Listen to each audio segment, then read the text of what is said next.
There is always a shock in seeing him. The air crackles with the power of his presence. My dad left a really wonderful legacy, and I meet people all over the world who really admire him and admire his work, and really have been very positively affected by it, too. In less than 2 years, Bruce Lee brought international recognition to martial arts films and was proclaimed king of that genre. But like most kings, he had a fatal flaw, which ended his brief reign and shrouded his reputation in controversy. Bruce had a thorough physical checkup in the States, and the doctor responsible for his checkup told him that he was a man in the 20s.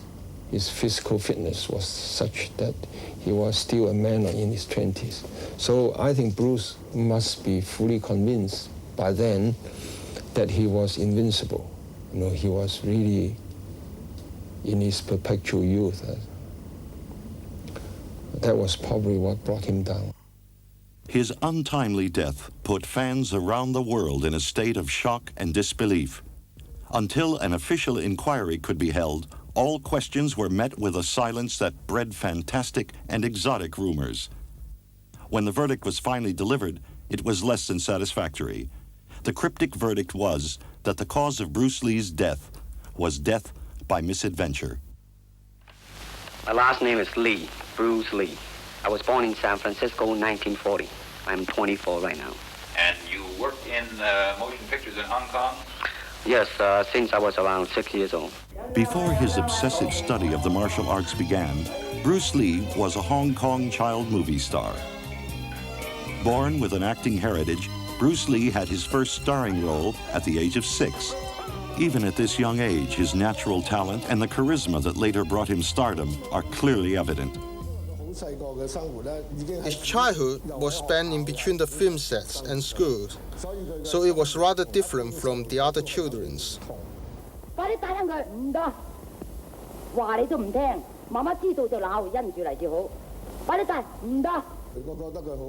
thought he was a fairly cheeky guy, but after you know him well enough, you'll find him a fairly interesting person.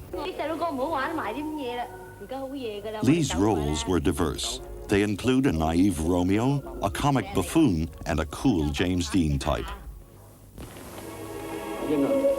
你近來唔好出咁多街啊！點解？你知啊，而家有好多啲阿飛啫。阿飛？咩飛啊？你想知啊？有好多種嘅，有豆泥飛啊、折墮飛啊、韓飛啊咁，佢哋專門撩女人㗎。係咩？點樣撩啊佢？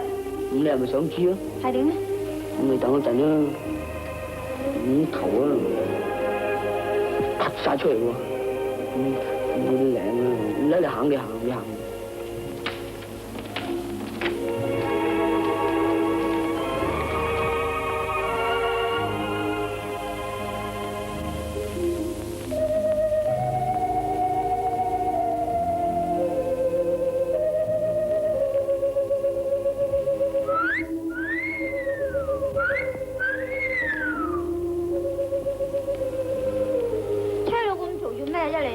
阿飛係咁噶嘛？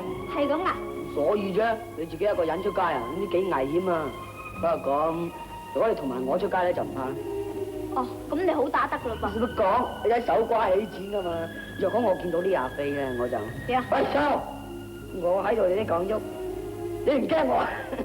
我打死你喎！你係哨成棚牙咁啫你？乜生牙？若果我唔係咁啦，我點拋得窒佢啫？ 哦，零舍我今日我。哦，我知啦。你梗係學啲阿飛嚟嚇我，等我自己唔敢去街。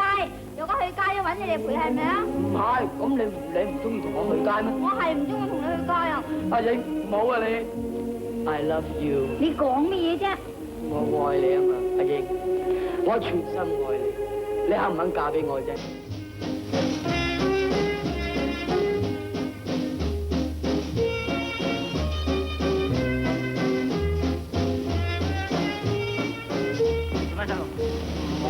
我想買飛啊嘛，買飛？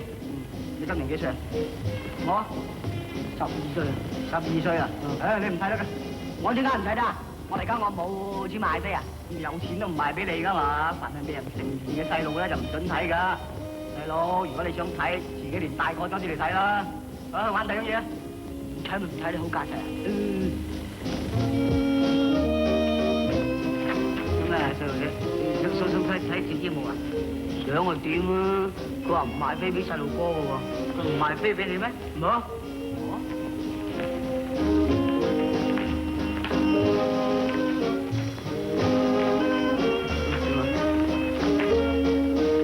你想睇啊？梗係想睇啦，驚係啊！人哋去街冇錢先得㗎。哎呀，怕你啊，全世欠負你啊，自己喺床頭櫃攞啦。你識唔識呢啲字？識。一寸光陰一寸金，寸金難買寸光陰。識唔識解？解啊？係。解一寸金咁啊，即係一寸金啊！啊，寸金難買寸光陰。咁佢買啲光陰嚟做咩啫？嗱，我解俾你聽啊。His whole family had been in show business for many generations.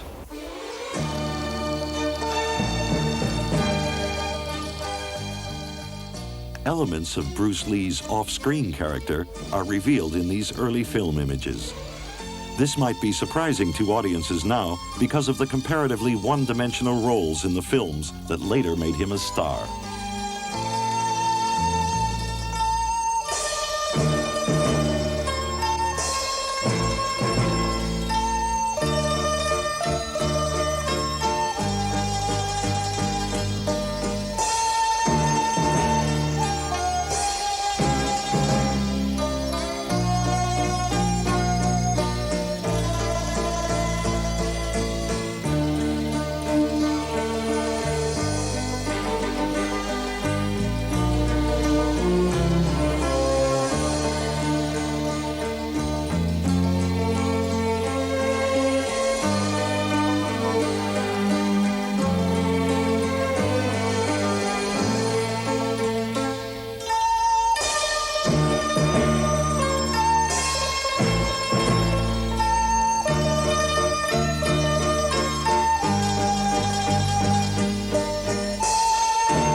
飲咗佢啦，你為我飲咗佢啦，唔係啊，爸爸又嬲噶啦。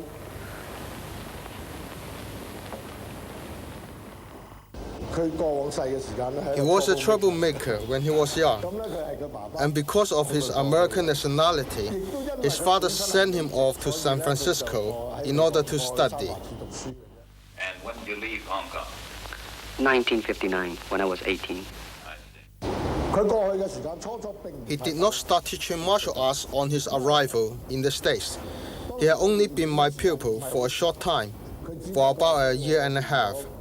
He was not an exceptional student, only being a bit more diligent than most. Instead, he was teaching people dancing like cha-cha. He liked showing off his martial prowess when occasions called for it, always capturing the fascination of Westerners. Later on, he started teaching Wing Chun. Wing Chun is one of the simplest forms of Chinese martial arts, relying on economy of motion rather than flowery movements. Bruce would draw extensively from his Wing Chun background when he evolved his own fighting system. When he was my pupil, he always wanted private lessons away from the other pupils, which was selfish of him. Subsequently, I refused this request as all who came to study should always be treated with equal attention. Sensing my resilience, Bruce conjured up a rather wicked way to achieve his needs. Every day after school, he would rush to my home in Mong Kok Road before the other pupils arrived, but did not come in to see me. When he saw the other pupils arriving, he would walk down the stairs. I lived on the second floor then. He then told them I was not in and then left with them. On seeing everybody off at the bus stop, he would then return to my home for tuition on his own. You can see from this that he was a fairly smart boy. In 1959, Bruce Lee came to Seattle. That's where I met him. We were both attending Edison Technical School. After I met Bruce, he began to teach a group of other people. We started putting on demonstrations. One of the demonstrations at school, there was a karate man in the audience. He took offense to some of the things that Bruce was saying. He decided that he was going to challenge Bruce. So the guy then became convinced that Bruce was afraid of him. And I don't know, the way the guy thought was along those lines. The kind of guy that figured if somebody doesn't want to fight me, he must be afraid of me. The man continued to harass Bruce at school. Finally, he forced Bruce into a confrontation. Bruce wanted to fight at the school. I told him it wasn't a good idea. We agreed to fight at the YMCA. And I remember one of the guys saying that, one of the Japanese guys was saying, well, after this is settled, we don't want any more things like this. And everyone hardly agreed, you know, except the karate man. He sat there looking very, very stern and very, very removed from it all, detached, like he didn't want to even talk. This is a place where Bruce Lee had the challenge match with a karate man. It was a place that I suggested because Bruce wanted to fight at the school, and I knew that if we fought at the school, there was a very good chance that we could get in trouble. So this is the building where it took place, and this is the entrance where we went into the building. We went in and we went to the handball court, and that was where they'd agreed to fight because it was where nobody would bother them and there was plenty of room. And we all went in together. Ed, Bruce, Howard, and I walked through the door here. We were waiting for the guy to go change his clothes. And Bruce came in, took off his shoes, took off his shirt, did a few knee bends, and we just stood waiting for this guy to come into the room. So the karate man came back after a while dressed in his karate uniform. And so they agreed that Jesse would be the referee. Now, Jesse was also Bruce's second, and he was also going to be the referee, but I guess everybody figured Jesse would give it a fair shake. So they agreed that I would be the timekeeper. So I got out my watch and I held it there, and I was supposed to say when to start. So I said they would start when I said begin, you know. So I said, okay, ready, begin. And I looked up and the guy had started a kick at Bruce, which Bruce parried and punched the guy. And after that, he just straight punched him. He just straight punched him into the wall. The guy went all the way back and slammed into the wall, and Bruce kept straight punching him. And the guy's head was being smashed around like a pumpkin or something, and his arms were kind of flying out to the side. He looked helpless to me. He was finished. And as the guy landed on the floor on his knees, Bruce kicked him like this, just a straight kick, like you'd kick a football, kicked him in the face, and the guy flipped over in his back, and somebody screamed. At the moment Bruce kicked him, somebody screamed, "No!" The guy fell back unconscious. I hollered, "Stop." And that was it. So we stood there looking at him, and the guy was laying there like he was dead. And we looked at each other, and we looked at him, said, "Shit." Bruce Lee is a big crowd attraction for a promotion of tournaments, and he really had the name and he had the talent, and he performed two-finger push-up, which I cannot do with 4 fingers. Even now I can't do. And he did the 1-inch punch with a 225-pound Jack Dutcher, who used to be my instructor, and he really gave a great impression to the audience with such a power with it's a small statue against a 225-pound guy. I saw Bruce Lee demonstrate at June Ree's tournament. I had seen him do that type of technology before, so I was impressed because I knew the individual. Most people were not aware of what they were seeing, so they were in awe. They were really in awe. Most karate people were anti-Bruce Lee because he was different from what they were doing.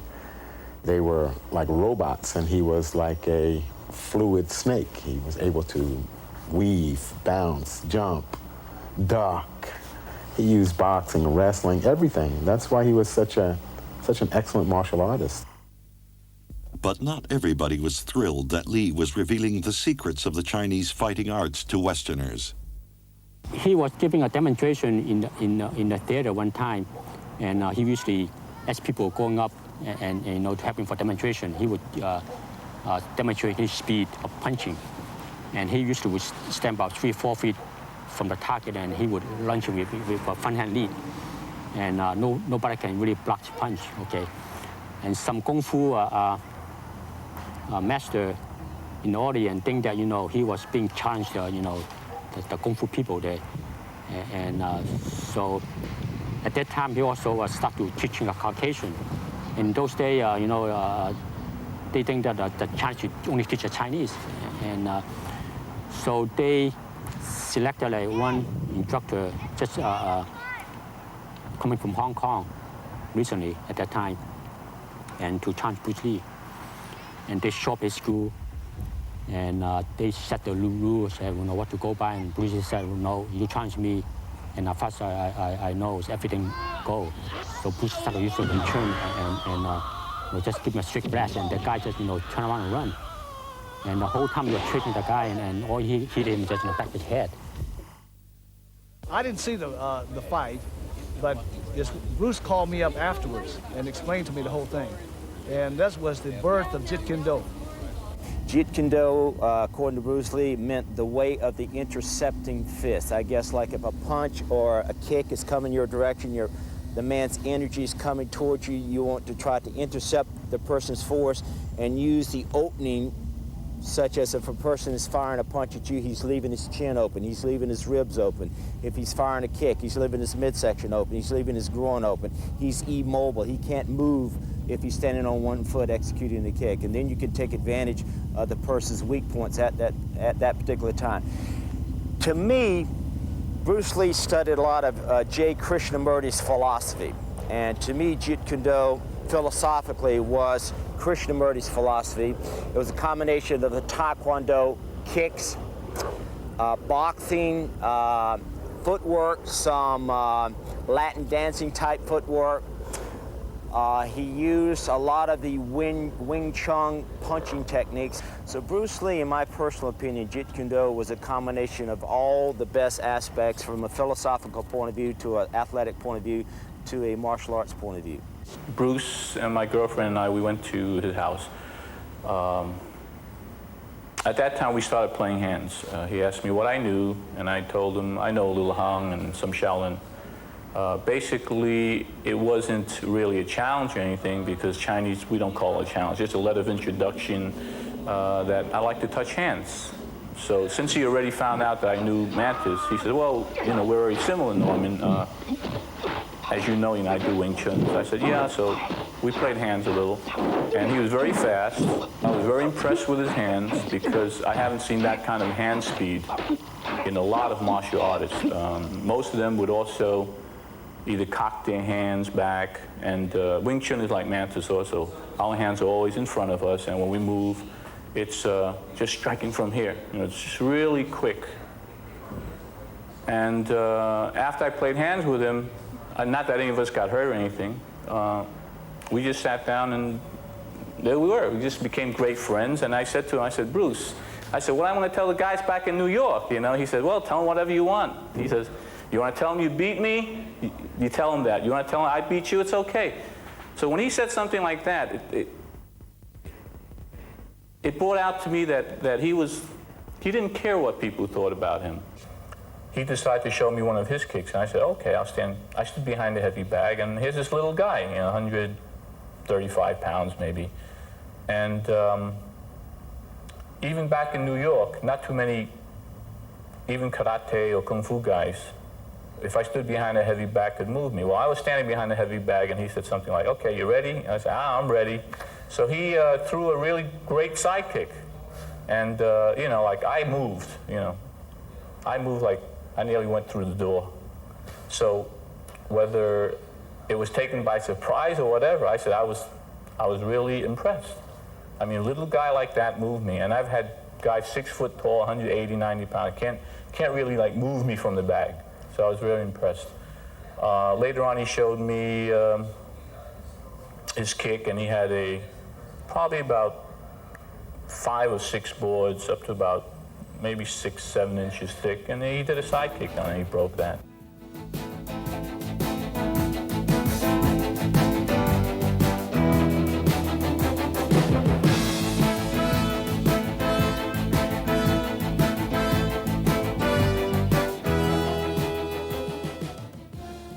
He was fast, he was powerful, he was very perceptive. He could read you before you threw a blow. I sparred with him briefly. It was like trying to fight a shadow. And he closed the gap on you like a bullet. And never could figure out how he did it, but I think it was all up here. Mental. He could look at your eyes and tell just about when you are in between thoughts and bing, and he's already got your number down. You see, that's how good he was. And I think size wouldn't have made too much difference because he would have been very elusive. He wouldn't have, like he said, he said, you kick like you punch, and you punch like you kick. And if you go against a big guy, you speed. You go a small guy, you overpower him. And so he was just a natural fighter. From the first book, when he wrote his introduction, he discussed the yin and yang and the philosophy behind the martial arts. So that was very impressive to me because here was someone who just wasn't this macho brute, but he was a very intelligent man. A karate punch is like an iron bar, whack. A kung fu punch is like an iron chain with an iron ball attached to the end, and it goes whang, and it hurt inside. It was during one of his many demonstrations that Lee was first discovered by Hollywood. A screen test was promptly arranged, and he was cast opposite Van Williams in the Green Hornet television series. His acting skills could now work in conjunction with his physical abilities.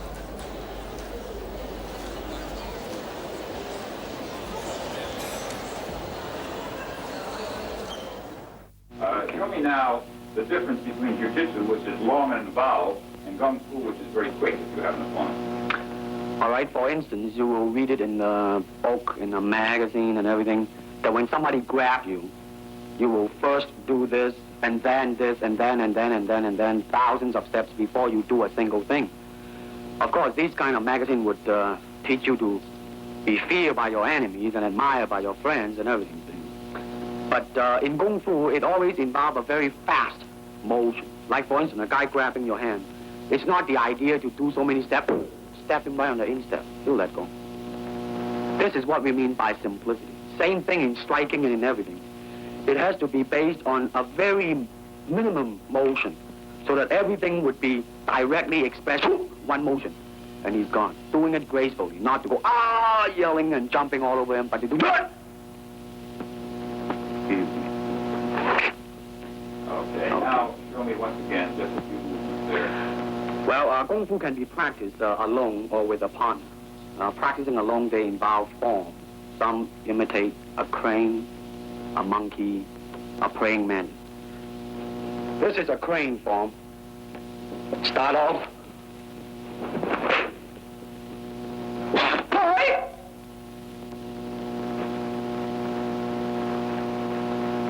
This is one of the movement involved.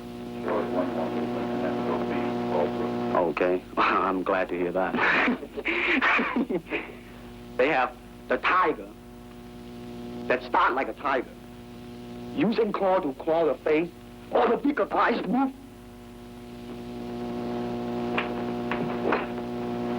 This is some of the movement involved. In the Green Hornet, Westerners caught not only their first glimpse of Bruce Lee, but also of Chinese Kung Fu. 7:30 will start Friday's buzzing with the Green Hornet. That legendary nemesis of crime with his loyal companion Kato thrilled most of us as kids in one of radio's longest runs. Although Lee was the series co-star, martial arts practitioners all over the United States placed the Green Hornet and Lee at the top of their viewing list. Some martial artists reportedly stopped classes to watch the show.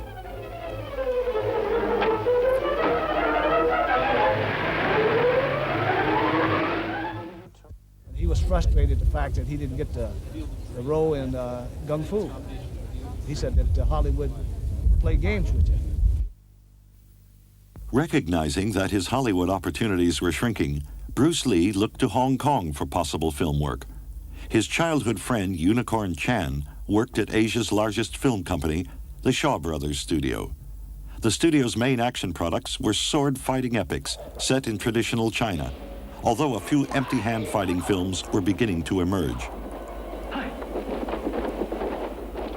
Lee's expectations clashed with the Shaw Brothers' hardline policies, and no deal was made. What? $10,000 US a picture? You must know. All the beginners here only start with $200 Hong Kong a month. Sorry, $10,000 is my living expenses. Oh, look. We're the biggest film company in the Far East. We've got money. We can make high-class pictures together. We'll talk it over later. Huh? Nonsense. While in Hong Kong, Lee appeared on a popular local talk show to discuss his life and career since leaving the colony in 1958. The Green Hornet series was having its first run on Hong Kong television. After excusing himself for using somewhat rusty Cantonese, Lee introduced his martial arts philosophy to Hong Kong viewers. He explained that many Chinese fighting systems had become weak and impractical. He consequently developed his own fighting method, Jeet Kune Do, which stressed simplicity, efficiency, and realistic training procedures.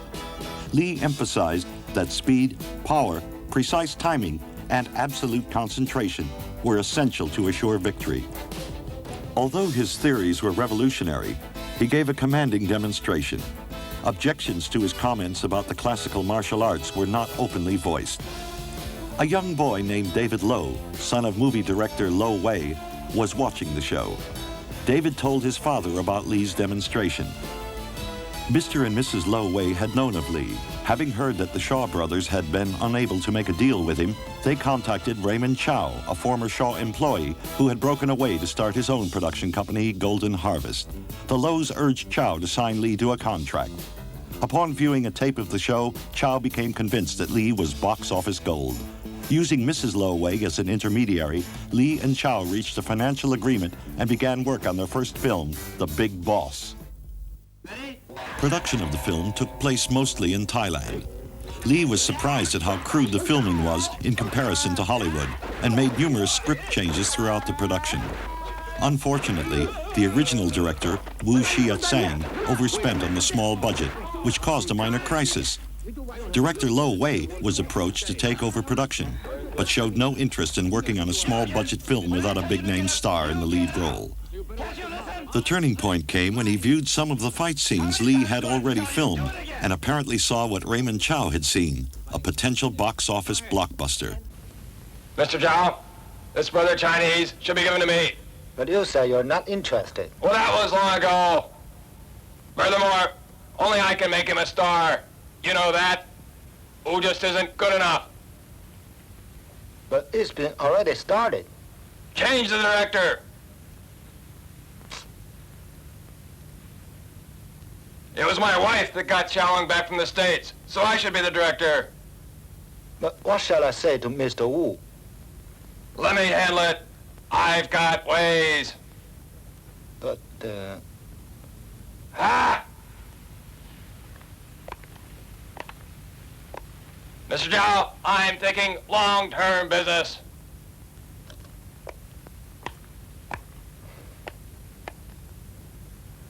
Okay, as you say. Lo Wei recognized Lee's star potential. Lee was subsequently awarded the lead. With a new director at the helm, the cast and crew of The Big Boss resumed filming with a sense of energy and purpose. Lo Wei had no illusions about great storylines or high drama for his production. He knew that the audience wanted action, and lots of it.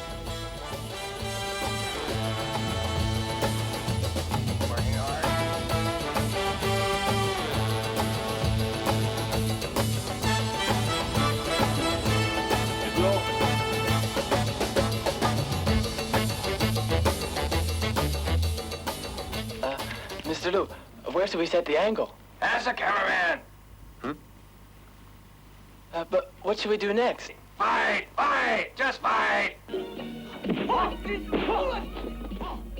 The finished product was unlike anything Hong Kong audiences had seen. The Big Boss outgrossed any previous film that had played in the colony, foreign or local. Bruce Lee literally became an overnight sensation in Hong Kong. What started out as a temporary detour in his quest to succeed in Hollywood now became a full-time commitment. Initial attempts to release the film in non-Asian countries were met with resistance. Potential buyers didn't seem impressed with Hong Kong box office figures and didn't see how a Chinese movie could possibly make money outside of Asia. But after seeing the results in one overseas theater, they quickly changed heart. The first real breakthrough was in Beirut. I did a 4-wall deal for Big Boss in Beirut, and the film just took off, and people were flying to Hong Kong from all over the world to buy Kung Fu films following that. And that was really the first breakthrough.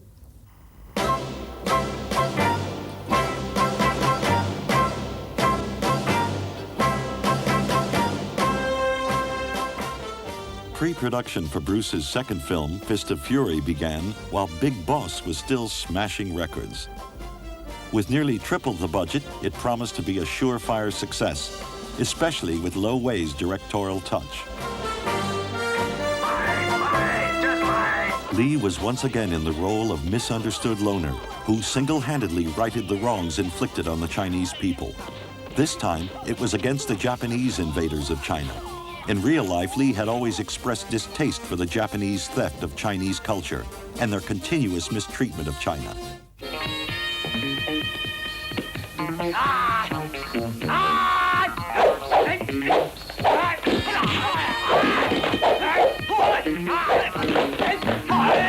Fist of Fury caused near riots when it premiered in March of 1972. Lee had taken the classical Chinese traits of humility and non-aggression and turned them inside out. Not only did he seek revenge for the wrongdoings of the villains, severe punishment was inflicted. On top of that, Hong Kong audiences had an alter ego through which they could live vicariously. As Fist of Fury played around the world, a strange phenomenon occurred. Films from numerous countries such as Greece, the Philippines, and Mexico were projecting their oppressed rage against the film's villains, substituting local or traditional enemies in place of the Japanese. Bruce Lee was unintentionally becoming an international avenging angel. Much in the way American teenagers had related their inner turmoil to James Dean. Lee had struck an untapped market of oppressed people who could now find release through his graceful yet deadly brand of violence. I had tried everywhere to sell the films. I mean, people would just not buy Chinese films. They said people don't want to see dubbed films. They don't want to see subtitle films. The dubbing is terrible. The first deal we made in America for the first Bruce Lee film, they said, oh, the dubbing is really, really bad. I mean, nobody's going to want to see these films. So they redubbed the film, and they spent a lot of money redubbing it. Then when the second film, I mean, the film just took off. I mean, it was just like a great, great big success. And before I knew what was happening, they'd released the second film. And I was in London, and I called them up, and I said, but wait a minute, how can you be releasing the second film? We haven't dubbed it yet. They said, dubbing doesn't matter. It's wonderful, just like it is. You don't need to dub them. So that was probably now, they were a little late coming online in the States. I mean, it was probably 73, if I recall, before they came online in the States. And the last place to release Bruce Lee's films would be the UK. All right, You've read the script. It's our next picture. What do you think?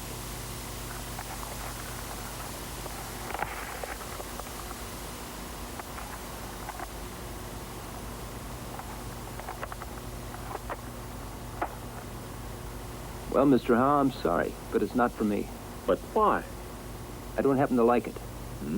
The others that we did were pretty bad, but this is total crap. What? How can you say something like that? Just what do you know about script? Hey, take it easy. Don't lose your cool. It's just my opinion, Lu Cheng. Well, take your opinion and shove it up your ear. I don't want it. I'm the director. You remember that. Yeah, man. That's why I want to do the film. Hey, this is pointless. Stop it. Come on. Anyone would think that our production depended on you.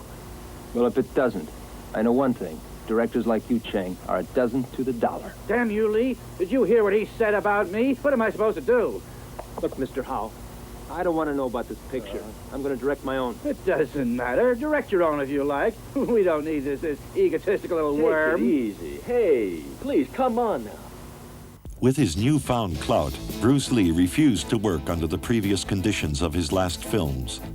He was to take control of his career and destiny, much in the same way in which he approached the martial arts, under his own terms. Bruce Lee was the first man in Hong Kong's history to write, star, direct, and choreograph his own film. He also acted as producer, after forming Concord Productions with Raymond Chow.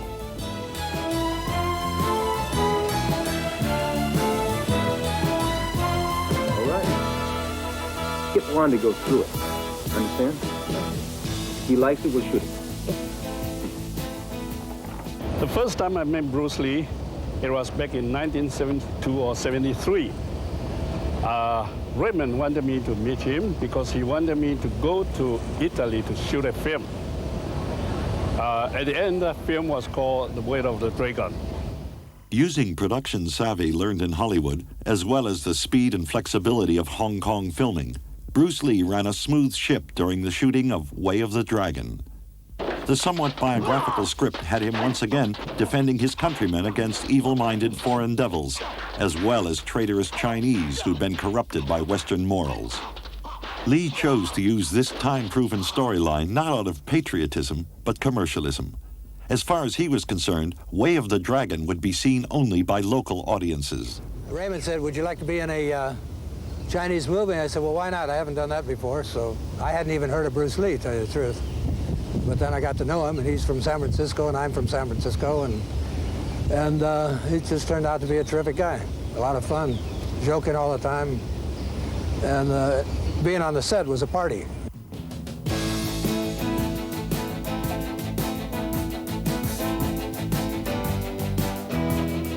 He wrote it, of course, and he directed it, and told everybody what to do right at the beginning, and everybody did it. We rehearsed it, and then one take, okay, next. So it went fairly quickly. Lee's instincts were correct, as Way of the Dragon became Hong Kong's top-grossing film for 1972. One thing for sure, he had that kind of charisma. Because whenever we go, people at that time didn't know who Bruce Lee was internationally. And whenever we go, wherever we go, slowly people will gather around and watch him. His next film idea was one he'd had since 1959. Game of Death would be set in a tower that housed the best fighters from all over the world, and Lee would pit his skills against them. Accompanying him on this odyssey would be two other martial artists. One would be a strong, technically excellent fighter, and the other would be a clever tactician. Yet both men had serious flaws in their arsenals. The strong fighter would be too rigid in his ways to adapt to each opponent, and the tactician would not be physically and emotionally prepared to last against the onslaught. Lee, of course, would be the man who could adapt to any situation, being no style at all, yet all styles of fighting. His analogy was to be like bamboo, strong yet flexible. Acting as some of the opponents were Dan Inosanto, Jihan Jay, founder of Hapkido, and basketball star Kareem Abdul-Jabbar. During production of Game of Death, Lee's cinematic achievements were finally noticed by Hollywood, and the film was put on hold. When I was in Hong Kong he was on every single magazine cover, his picture. Not just the martial art magazine, not just the movie magazines, but the Hong Kong House and Gardens magazine or Woman's Day Journal, the equivalent. And if they could say what toothpaste Bruce Lee brushed his teeth with, they would have an article on him. That's how hot he was. When I was visiting, I was out eating, and my cousin rushed into his restaurant and said, "Hey, Bruce Lee's in a restaurant across the street from my boutique." So I was really excited. So I went out to that restaurant to wait outside, and obviously no one else knew because I was just waiting by the steps. And then suddenly these executives or these people just come running down the stairs, and they go into limo. And then suddenly I smell this cologne, you know, from a mile away, and I'm looking up, and suddenly comes out this tiny man with these high elevator heels, and that was Bruce Lee. He was very nice because I started talking to him. I said, "Excuse me, Mr. Lee," and he looks at me and he said, "What company do you represent?" I said, "No, I'm just a martial artist. I'm from the States and I'm visiting," and we was talking in English. And we spoke about 5 minutes, and you know, here's the guy at the height of his career. People are waiting for him in the limo, and he just stayed to talk with me, and I was very flattered at that point, and it was really nice of him. I said, "You know, most of the Chinese movies are pretty shitty," and then he goes, "I agree with you 100%. He has this very thick Cantonese accent, you know, and then again, I'm listening to this guy's accent. I said, "Wow, what a thick Cantonese accent."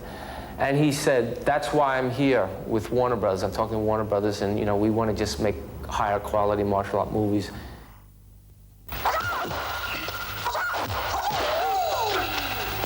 Raymond asked me to read a script and to break down the script, so I did that.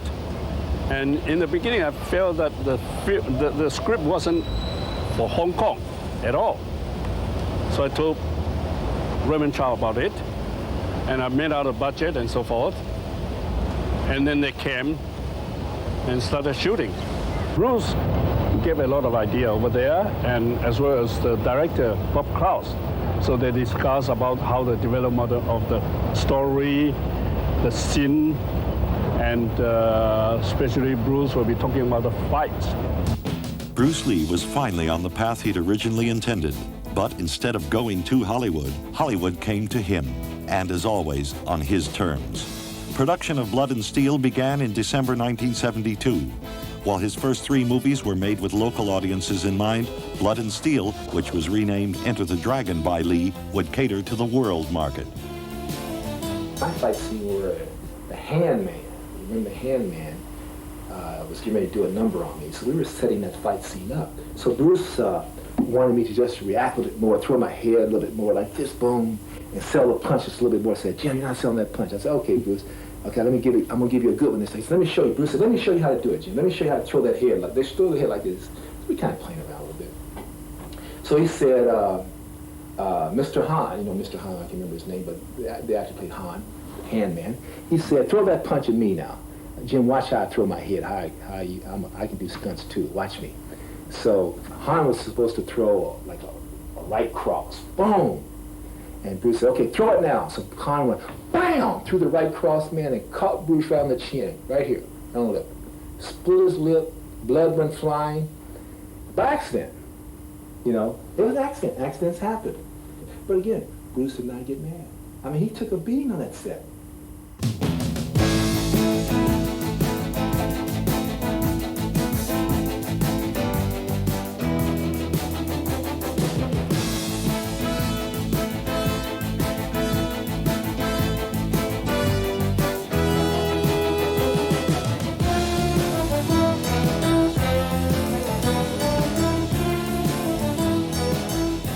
As his fame grew, so did the pressures of stardom. Lee was a recreational cannabis user since his days in Hollywood. But as stress grew, so did his use of marijuana and hashish.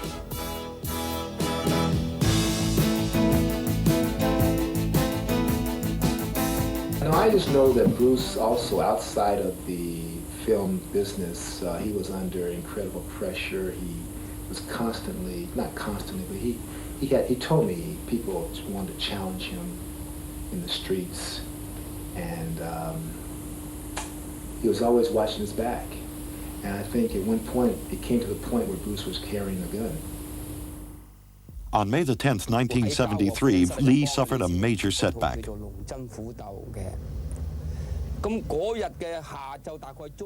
We were helping Bruce Lee duck Enter the Dragon. We had just broken for lunch when we heard someone shouting from the upstairs toilet. We then ran up to see what was wrong.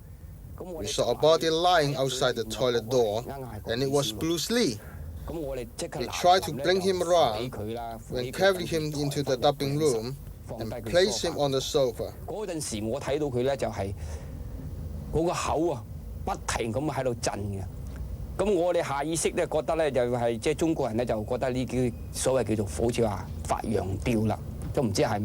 I remember his mouth was juddering up and down, as though he was experiencing an epileptic fit.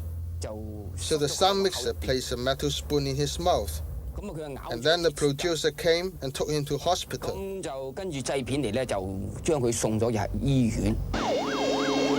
On the evening of May 10th, somewhere after 5 o'clock, after I'd finished my afternoon clinic, I received a call that someone was being brought in from Golden Harvest and that it had something to do with Bruce Lee.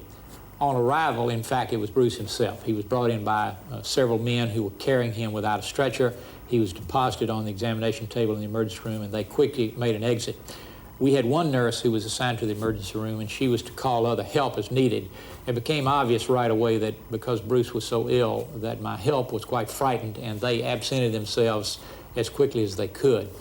Bruce's situation was one that appeared to be quite serious. He had very irregular respiration. He was perspiring profusely. His color was not good. He was alternatingly flaccidly unresponsive, and then some rigidity. There was occasionally some stiffness of his neck. His pupils did not react as they should, and he literally looked like a dead person. Because I saw that I was going to have difficulty getting sufficient assistance, I had the hospital switchboard call for some of the people who helped me with anesthesia. Dr. Cecilia Wong, a very well-trained anesthesiologist, responded, came in. We moved an anesthesia machine from the surgery suite on the floor above. In the meantime, I'd been using an ambu bag, an emergency device to assist with respiration. We actually placed a tube in Bruce's windpipe or trachea to assist with the respiration better and to prevent him vomiting into his windpipe. We got an IV going, put a stomach tube down to evacuate stomach contents, and in the meantime assessed him as having something going on inside his head. Because southern-born Chinese, and particularly Hong Kong Chinese, have a reported high incidence of abnormalities of the blood vessels in the brain, and because of what we knew of the history of his collapse, we thought that was what was happening. A decision was made to give mannitol, a drug which shrinks the brain but causes tremendous urine output. A catheter was placed in the bladder to take care of that, and as the mannitol was given, Bruce began to improve a great deal. A contact had been made with Dr. Peter Wu, a neurosurgeon with whom Dr. Wong worked frequently, and a man to whom I referred patients and who had cared for me as a patient previously. And Dr. Wu concurred in that decision and eventually received Bruce when we moved him from Baptist to St. Teresa's. Baptist Hospital had no available beds, and we felt that Bruce needed to be in a place where he could get intensive nursing care. And I went with him in the ambulance, still resuscitating him with the anesthesia machine as we moved him to St. Teresa's. By this time, he was very much improved after he had struggled and resisted us in a discoordinated way as we were working on him. And he was received in the emergency facilities at St. Teresa's, and then from that point, Dr. Wu took over his care. He was brought in unconscious. He was in coma, and he was having a fit. And we brought into the hospital in really quite a serious situation. From what we gather is caused by cerebral edema, the swelling of the brain. So we were assembled and there, and we did some resuscitation for him, and he was very lucky.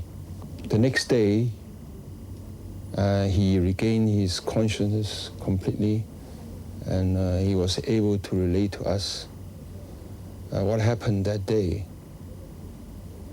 So as a matter of fact, what he told me was that while he was taping for the film, he chewed a couple of leaves which he had been given by somebody else, and this was hashish leaf. And so he had a severe nausea and vomiting, and then he lapsed into coma while he was vomiting. And we did obtain a specimen from his vomitus, and which discovered a quantity of hashish. So our diagnosis was that he had probably an overdose of this stuff, or he may be unusually sensitive to this stuff, and that was the cause of his trouble. So we had given him a warning before he was discharged from the hospital, saying that he was very lucky. It happened that we were there at the time when he was in critical conditions. We were there to be able to do something about it. And had he not, no medical attention had been available, he would have been dead. Bruce left Hong Kong soon thereafter, and as I understand it, went to the West Coast to seek further medical opinion. And I did not see him related to that illness thereafter. Bruce had a thorough physical checkup in the States, and the doctor responsible for his checkup told him that he was a man in the 20s. His physical fitness was such that he was still a man in his 20s. So I think Bruce must be fully convinced by then that he was invincible. You know, he was really in his perpetual youth. That was probably what brought him down, I think. Enter the Dragon now completed, Lee returned to work on Game of Death. There's a movie he did with a basketball player, Game of Death, and he was going to finish it with me. And he wasn't going to kill me off. It was about different levels, and we're talking about spirituality and different levels of awareness as you get to higher levels in this temple that he had built. And I think he'd done the first 2 levels or something at the time. We were going higher. Taiwanese sex symbol Betty Ting Pei was to play opposite Lee. I ran into Bruce, his wife and Raymond Chow, in front of the hotel. Introductions were given by Raymond, and this was the very first time we met. He was telling me at the time, which I got to admit I didn't take much notice of, he was getting headaches. And I was thinking, God, you look healthy. I mean, I've never seen anybody look healthier than you. And I just dismiss it. And then the second time he told me was in a restaurant, Japanese restaurant, the night before I was leaving. So I'll have dinner with you tomorrow night. He said, look, if you're not feeling well, don't worry about it, and I'll see you when I get back from London. I was going to London, my wife was going to have a baby, and I was going to come back and do the movie. He said, no, I said I'll have dinner with you, so I'll be there. He visited my home to discuss the screenplay for Game of Death, which was to star us both. But that evening, I was with Raymond Chow, who was the head of Gawa, the Golden Harvest, with Bruce. And Bruce was the main partner, and Raymond was like 50-50 almost. And Raymond and I were sitting there staring at each other with not much to say, and I said, where's Bruce? He said, I should be here. I said, well, call him. Let's see what's happened to him. And so he said, I know where he is. He's not at home. He's with this other woman. Bruce said he was experiencing a headache, so I gave him a painkiller. He then asked if he could rest in my room. I said, okay, go and rest for a while. I feel this was a very normal reaction. If you have a friend in your home who is not feeling well, you would surely act in the same way by offering him a painkiller. I said, you got a phone number? He said, yeah. I said, call him. So he calls up, and Betty Ting Pei was her name. Answered the phone and said, I can't wake him up. And Raymond said, well, try and wake him up, and we'll wait a little longer. So we waited about another half an hour, more sake and beer or whatever, and he called back again. And I said, call back again. He called back again. He said, he can't wake up. I said, well, get a goddamn ambulance. On the night of July 20th, I was contacted quite late at night by a physician who identified himself as a house officer at Queen Elizabeth Hospital. He stated that someone that he thought to be Bruce Lee, and who'd been identified as such, had been admitted to his ward and was already dead. There was evidence that he'd been dead for probably hours, and he was quite concerned because he had no history, nothing that could help him, and he found my card on Bruce's person. And he had called me at that number. He wanted to know what I had treated Bruce for, any help that I could give him, and I gave him that information. And I remember that he asked me for my advice, which is unusual for a Chinese to ask a foreigner. And I said to him that I thought there was potentially big trouble ahead, that if Bruce was already dead, there was not anything he could do to help clinically, and that he'd better be very careful and discreet about putting his name on anything, and that I felt that almost certainly there would be a lot of attention drawn to this event, and that discretion was very important, and that he should contact someone very responsible in the administrative level of the hospital to take over from that point, and urged him not to do anything to the body, not to give any therapy if he was sure that he was dead, and not to put his name on anything. The evening began with Bruce in the apartment of Betty Ting Pui with Raymond Zhao, specifically for a kind of business meeting and rehearsal of a script. Now, there's no question in my mind that that was valid information. That sometime during the course of the evening, Bruce began to feel unwell and went into the bathroom in her apartment while Raymond was still present. He then actually lay down because he was feeling bad. In retrospect, I think that was a bit unwise on his part. If he was feeling that bad, he should have either gotten to a physician or he should have gone to his own home, but perhaps he was anticipating he would feel better. Sometime thereafter, Raymond left the apartment to meet another business engagement, and Betty eventually, when she went in to check on Bruce, found that he was not only asleep, but that he was unresponsive, and she became frightened. Now, I'm not sure how she knew how to get in touch with Raymond. I don't know whether it was a beeper. I don't think we had cellular phones at that time. But anyhow, she was able to make contact with him, and either at his advice or on her own initiative, she then called her own personal physician, who was Dr. Eugene Ju.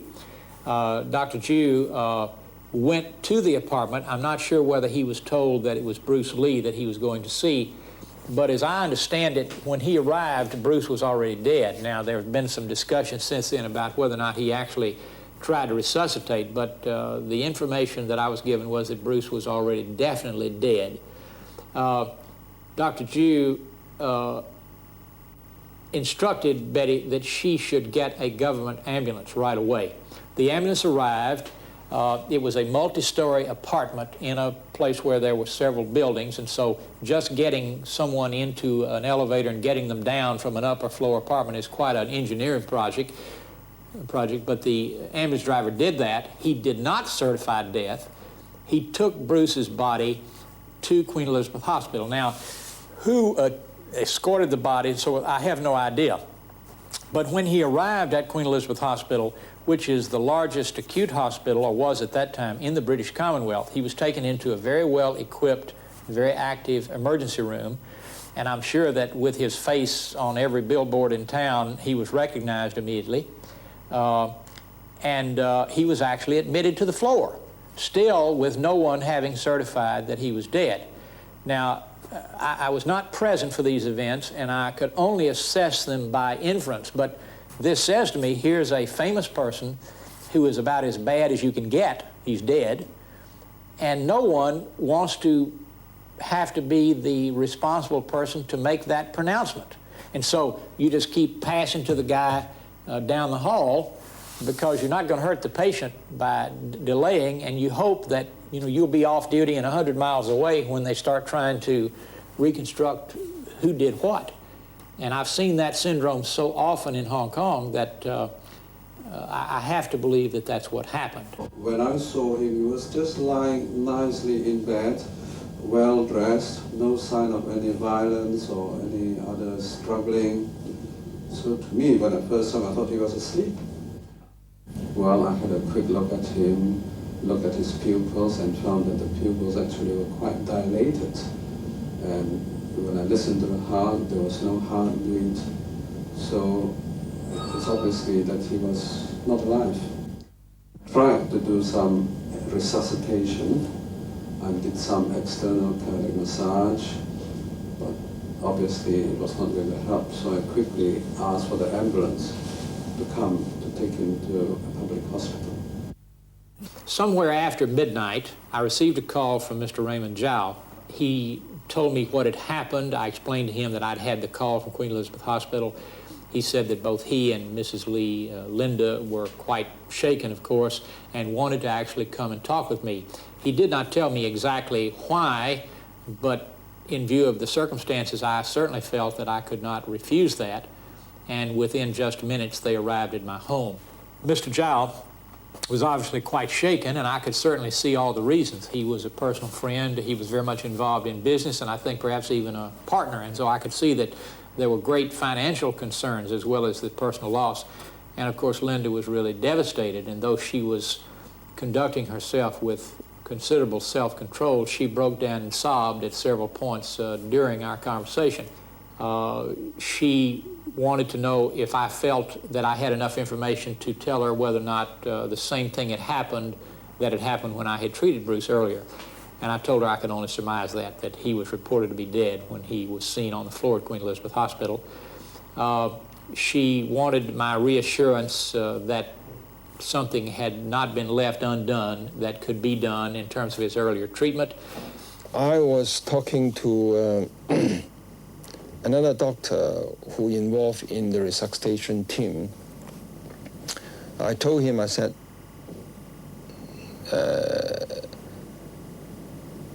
Don, his name was Don. I said, Don, I can bet you that Bruce will come back sometime. But I hope that next time we will still be here to look after him. But I'm not convinced that he's going to give up. But I said, he probably will come back. And Don rang me up. He says, Peter, what you had told me came true this morning. Bruce is dead. When they pushed his body out, it was fully covered with a white sheet. I pulled the sheet back halfway and saw him lying there with both his hands clenched into fists and rested in a cross fashion. I then pulled the sheet to look at his leg, only to see his toes were clenched together, just like someone who has suffered a fit. Also, his body was swollen all over. I suspect he must have suffered a fit before his death. I was also aware that he suffered from epilepsy when he was young. Went back to the hotel and my phone was ringing. And there was a Hong Kong reporter on the phone saying, Bruce Lee's dead, what do you think? Bruce Lee's death stunned Hong Kong. As news of his demise spread around the globe, the impression he left behind could clearly be seen. Martial arts schools around the world started their classes with a moment of silence. Theater marquees posted memorials, and moviegoers held candlelight vigils. On July 24th, a public funeral was held in Hong Kong. As many as 20,000 fans swelled the funeral parlor area to catch a glimpse of Lee's coffin and the endless stream of celebrities that poured in to say their farewells. Lee's widow, Linda, and their two children, Brandon and Shannon, attended the ceremony in traditional Chinese mourning garb. and Linda followed the rituals of the ceremony without complaint. Unfortunately, a fantastic and controversial scandal had broken into the newspapers. Originally, Raymond Chow and Linda Lee told the press that Lee had collapsed in his home and later died at the hospital. New reports stated that Lee died at the home of sexpot actress Betty Ting Pei, with whom Lee was reportedly having an affair. What added more fuel to the fire was that the two were alone on the night Lee died. The Chinese press were having a field day. Meanwhile, fans around the world were beginning to ask questions about Lee's abrupt end. Was foul play involved? Was he truly dead? Whatever small amount of information came out of Hong Kong was quickly read, analyzed, and dissected. An official inquest was held to get a clear answer as to what happened to Lee on the night of July 20th. Forensic experts from as far afield as England were called in to show their findings based on tests carried out on Lee's body. Traces of Equagesic, the painkiller Lee had taken that night, were found, along with cannabis. The public revelation that Lee took drugs gave the press even more fuel to add to the raging controversy. Bruce Lee had 2 life insurance policies that hung in the balance. If it could be proved that Lee died of his drug use, the insurance companies could forfeit the policies, since Lee stated that he did not use drugs. The final verdict was that Lee's death was caused by misadventure, which means a series of unrelated events that can lead to a mishap. Needless to say, many observers, including Lee's doctors, were leery not only of the verdict, but of the whole inquiry itself. Prior to the actual inquiry, a private session was held in order to assemble information, which some of the prospective witnesses found highly irregular. The jury's decision was that Bruce Lee had died by hypersensitivity towards an ingredient found in the Equagesic tablet he took. To call a pre-trial hearing from which any spectators are excluded suggests that you may be trying to taint the evidence a bit. Now, I'm not saying that that's what happened, but I just felt a bit uncomfortable in the situation. The person who was sort of the honoree at that meeting was Dr. Tier, who I understand was quite a well-known forensic pathologist who had been brought from England specifically for purposes of his expert witness. Dr. Tier led the discussion, saying that to his knowledge, there were no authenticated cases of death, and I'm saying authenticated cases of death, in the medical literature having occurred because of the use of cannabis, marijuana, hashish, any of those group of chemical derivatives which have the same parent plant. And he felt that because Hong Kong is a sort of a microcosm, and because it does not figure in a big way in medical legal decisions, and since most of the people in Hong Kong have their credentialing from other countries, that we needed to be pretty careful as a medical community about making some statement that Bruce Lee, this very famous person, has died unequivocally as a result of the use of cannabis or one of its derivatives, particularly since there was good evidence that from the chemical analysis of the contents of Bruce's body that not only was a cannabis byproduct on board, but Equagesic also. I was informed by the coroner that they did found an autopsy, the same stuff in his stomach. But of course, the coroner's inquest was, the verdict was that he died from hypersensitivity towards a drug which he's been taking, the Equagesic, which is an analgesic, as a painkiller. Equagesic is taken by the million dose in the Orient. It is not one of those drugs which I had ever had drawn to my attention as causing medical complications before. It seems to me almost ludicrous to assume that when the same product was found on his person, immediately, oh well, I shouldn't say immediately, as I understand it, the autopsy was done on Monday after he died on Friday night and the samples were taken. If they could still find evidence of cannabis products that had not been degraded by that time, we have to assume he had a significant amount on board. To reach out here and pick Equagesic out of the blue seems to me an almost deliberate effort to avoid the obvious. And if the reason to avoid it was because there were no previous cases reported, that's a kind of an asinine reasoning in my way of thinking, because this means that people who were taking Equagesic without problems might now be afraid to. It means that those who are Bruce Lee disciples would avoid facing the obvious. It might call into question the validity of payment of life insurance, and that I certainly didn't want, and I want the family to be deprived of anything that would be rightfully theirs in terms of the premiums that had been paid. In the meantime, we do know that Bruce had admitted taking the cannabis, so his own statement validated our initial impression. And we know that he had gone to the West Coast, and reportedly, the West Coast of the United States, and reportedly been told by a neurosurgeon there that not only was the drug harmless, but even that he himself experimented with drugs, hallucinogens at times, because he found it very relaxing. So it seems to me that you got to throw your elbow out of joint to reach in some pocket for an Equagesic conclusion when this other evidence is so obvious. And that may be a superficial judgment on my part, but I really had trouble coming up with an Equagesic verdict. I mean, you almost have to use a Ouija board to come to that conclusion. In the months immediately following the inquest, Hong Kong papers devoted a riotous level of attention to the rumors surrounding Lee's death.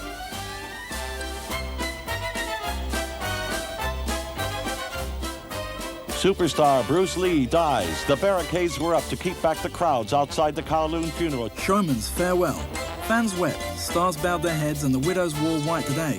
Cannabis was in Lee's stomach. A government chemist today told the Bruce Lee inquest. Bruce Lee was a sick man. Top Chinese actor Bruce Lee had been seriously ill for 2 months before his death. It was learned yesterday. Lee inquest. Betty to be recalled. Screen actress Betty Ting Pei. $1 million hangs on Lee verdict. If the resumed inquest into Bruce Lee finds that he died from the effects of taking dangerous drugs. Bruce Lee, victim of the ninjas? A Japanese assassin, a poisonous herb in the night, self-inflicting snorting of cocaine. But even more incredible than these is one method of killing which involves what's known as a delayed death strike. Another rumor is that Bruce Lee met his death in a blood feud with triad gangsters. Some people still believe that Bruce Lee is still alive and lives as a recluse in a remote corner of China.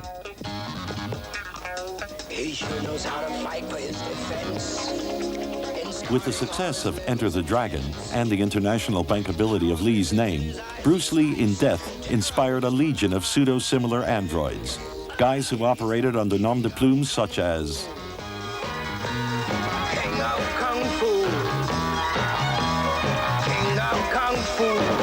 Let him show what he can do. He's the King of Kung Fu.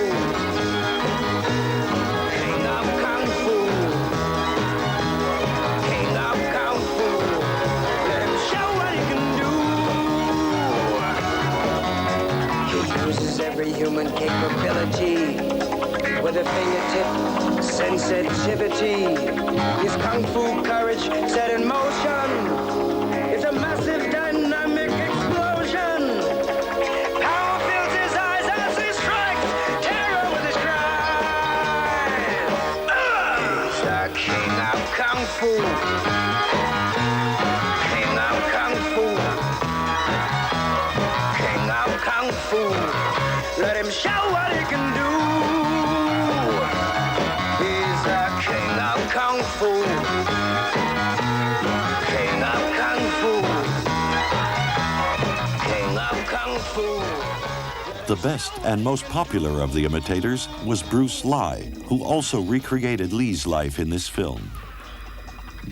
I always tell the producers, Bruce Lee is my idol. I like him, I admire him, but don't make me show his lousy movie.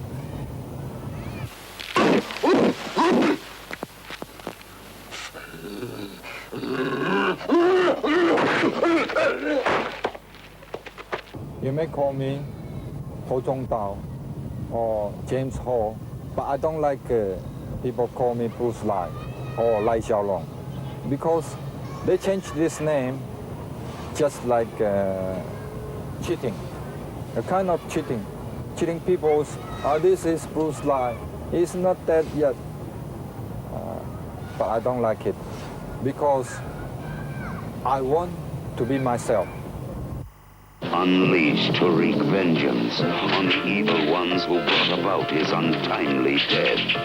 5 years ago, Bruce Lee, king of Kung Fu and undisputed master of the martial arts, was buried, but not before making a deal with the Black Angel of Death. Now, his tormented soul returns as Bruce Lee fights back from the grave. Damn you! Apart from his human imitators, Lee was also depicted as an animated hero. What is surprising is that his cartoon antics were not that far removed from what he did in his live-action films.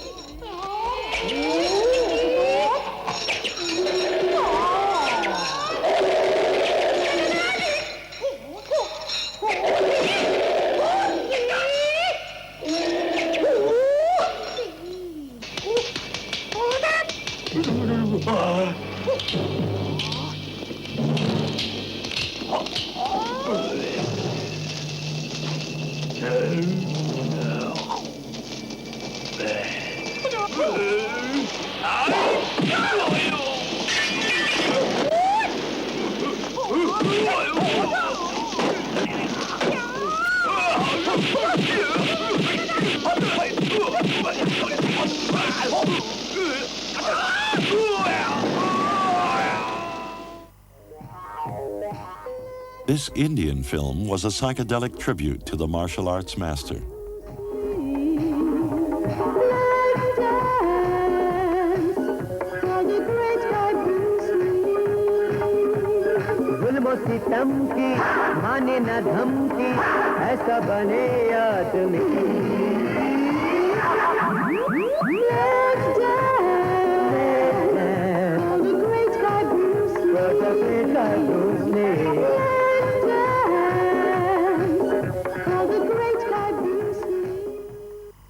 Bruce Lee's truest legacy was found in his son, Brandon.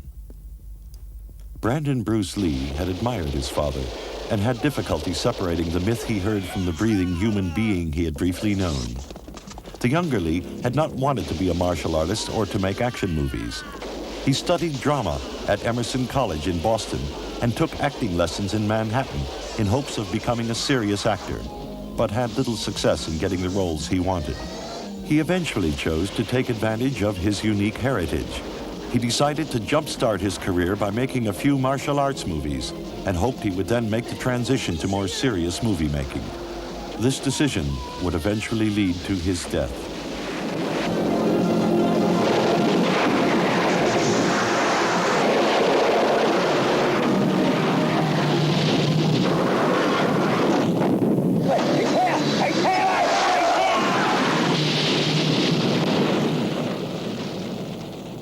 Because of being my dad's son, totally, solely because of being my dad's son, I've had the opportunity to be in a lot of stupid action movies that I've turned down, For that reason, I was always, it's not about that. I mean, that's not what acting's about. It's not what, listen to me, a 27-year-old actor with 3 films under his belt telling me what acting's about. In my opinion, in my young, uncultured, uneducated opinion, it's not what it's about. It's about people and human situations, and that's what's always affected me about it, And if it doesn't have that, I mean, if the film, if you don't care about the characters and you don't believe in them as people, it's just kind of a pointless exercise in blowing things up, Absolutely. And did you worry? I mean, when did you decide to become an actor? When did you decide that was what you wanted to do? That's what I always wanted to do. I didn't really ever want to do anything else. And the martial arts you studied at the same time, but not because you wanted to be a martial arts star in that sort of way, I presume. Yeah, you're right, I didn't. My dad started training me as soon as I could walk. He trained me while he was alive, and after he passed away, I just kind of kept at it because I didn't really think about it much. You know, you know how you get started at something, you just continue with it. And my dad had a circle of students that were close to him, and so they were friends of our family. And one of those men, Danny Inosanto, continued to be my teacher. So it was kind of a nice unbroken line, you know. And I hadn't really done it at that age, certainly, with any thought of getting into martial arts movies. It's just kind of been that I have this skill and have first happened to get the opportunity to do films that give me a chance to use it. Were you worried about becoming an actor because of the fact, excuse me, that your father was Bruce Lee? Were you worried that people were going to just see you as sort of trying to follow on in his legacy and kind of take advantage of it in a way, I suppose? Yeah, it's something to be careful about, because my dad left a really wonderful legacy, and I meet people all over the world who really admire him and admire his work, and really have been very positively affected by it too, you know. And I wouldn't want to do anything to mar that, you know. But I don't think I'm going to. Weren't you asked to star in some sort of biopic they're making about your father's life next year? You were asked, and you turned that down, didn't you? Yeah, I just, I was a little scared by the whole thing, really. It's strange to play your own father, you know. I can imagine. Is it? Kissing your own mother, you know, I don't know. It's kind of a kind of an Oedipal thing, you know. It could be kind of strange. It's funny too, because to tell you the truth, if it had come along later in my career, you know, I might have more seriously considered it. But as it is, it's so early in my career, it's the kind of thing I just feel like it could really be a career ender. You know what I mean? It could be there and then gone. Yeah, I'm not sure anybody's ever done it, really, have they? I mean, starred as their own father. Did they ever get any of the Douglas boys or anything like that? Or? No, but he's not dead yet. He's not, is he? Right. Well, I don't know. I couldn't really wrap my mind around it. You know what I mean? Did you have to, I mean, you said that you turned down a lot of action films early on because you didn't want to end up, you know, just making martial arts movies or whatever. Was it ever a sort of worry for you, like, oh my God, I'm going to be a starving actor because I have to keep turning down these sort of movies? Is anyone ever going to offer me something that's a bit more inspired? Yeah. How worrying? Did you chew your nails off? Well, you know, I mean, I worked, you know, I mean, I just supported myself in other ways and went to acting classes and because you went to a lot of acting classes. I mean, you were obviously very serious about wanting to be an actor first and foremost. Yeah. I've been doing it for a while. It's what I wanted to do since I was very young. I went to college and studied theater, and when I got out of college, I went to New York and enrolled in a theater group there called the American New Theater and did some stage work, and I'm in a theater group now in Los Angeles called Legal Aliens. And it's a good way of life. I'm getting the chance now to actually get paid for what I've wanted to do for most of my life, and it's great. I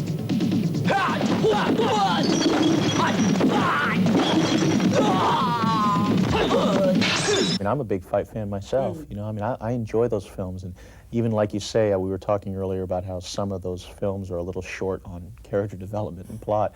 It's like, sometimes I even don't mind that as much, but it's like, if you're not going to give me that, at least do something innovative with the action, you know what I mean? The very least, give me that. And unfortunately, I don't think that's done that often either. I'm a big fan of Hong Kong martial arts movies. I think that the action sequences in Hong Kong martial arts movies are unparalleled. They're so much more inventive and daring. The way they're executed, so much better. They're shot better. The people in them are very skilled. They really leave Western movies in the dust, you know. But that's only those segments of the movies. The rest of the movies, really, the quality's not so great usually. I wanted to try and bring some of that flavor of those Hong Kong martial arts movies, because that's where I grew up, you know. And that's where I did my first film. And I wanted to try and bring some of the flavor of that into Rapid Fire, because I've always been a lot more impressed by those films' action sequences than by any films that are done in America.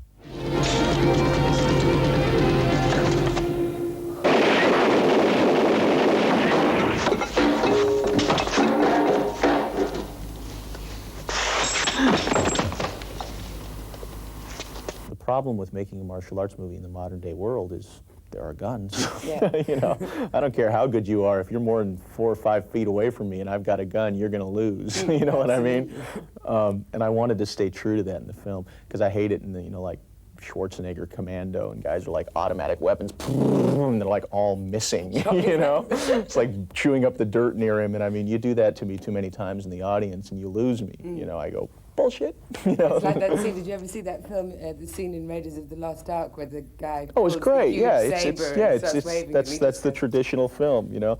That's like the bit, I was kind of stealing that a little bit with the nunchucks, you know, when the guy's doing the nunchucks, it's like you just take a towel and go, throw it into the middle of it, ties it up, you know? The Crow was to be Brandon's 5th and biggest film.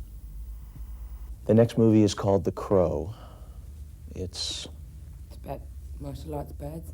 martial artist birds. No, actually, it's about love, death, revenge, Edgar Allan Poe, and coming back from the dead. Is it based on the Edgar Allan Poe story? No, actually, that's The Raven. But it's based on an underground comic book, a graphic novella by a guy named James O'Barr that's called The Crow.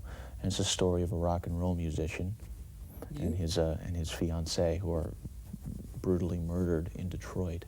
And then It's a big part for you then. Yeah. How long do you stay alive for? Yeah. Actually, you know, in the film, I'm actually alive for a very short period of time. But then I get to come back from the dead to avenge the murders. Don't we just love the movies? During the final week's filming of The Crow, Brandon Lee was to tragically die in a cruel accident. Brandon Lee, 28, died at 1:04 p.m. Eastern Standard Time, Wednesday at New Hanover Regional Medical Center. At approximately 9 a.m. this morning, an autopsy was performed on the body of Brandon Lee at Onslow Memorial Hospital in Jacksonville, North Carolina. What appeared to be a .44 caliber bullet was removed from Lee's body. Ironically, like his father, Brandon Lee was to only make 5 films. I feel that I've gotten opportunities that I probably would not have gotten, or at least in a different fashion would have gotten, were I not his son. And I'm very grateful for that.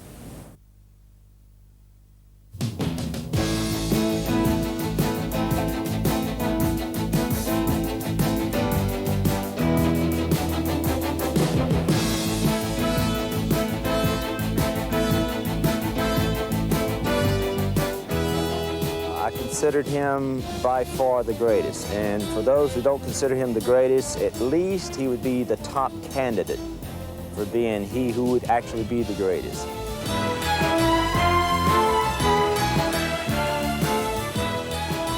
There's no question in my mind he would have gone on to become not just a martial artist per se, but a really accepted and recognized actor in his own right.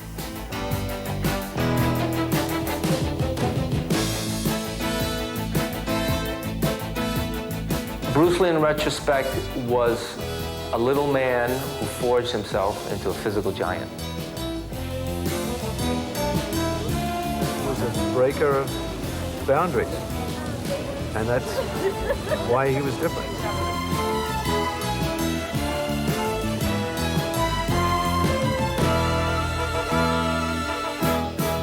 He left a great gift to all the martial artists, business people, because his movie really made the martial art industry very popular. And many of my students said, oh, they came in because they were inspired by Bruce Lee's movie.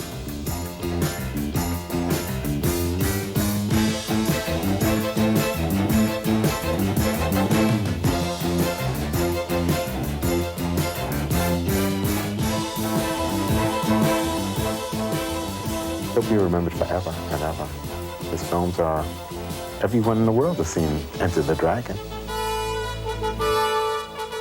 Before Bruce Lee, the character, passes into international mythology, what is there to say, finally, about the human being who lived, breathed, and died? Perhaps the highest compliment that Lee's own fans could pay him would be to look past the screen caricature, beyond the high kicks, to recognize the ways that he resembles the rest of us. Most of us look for immortality in religion, in our work, or on our tombstone. Bruce Lee found his immortality in the movies.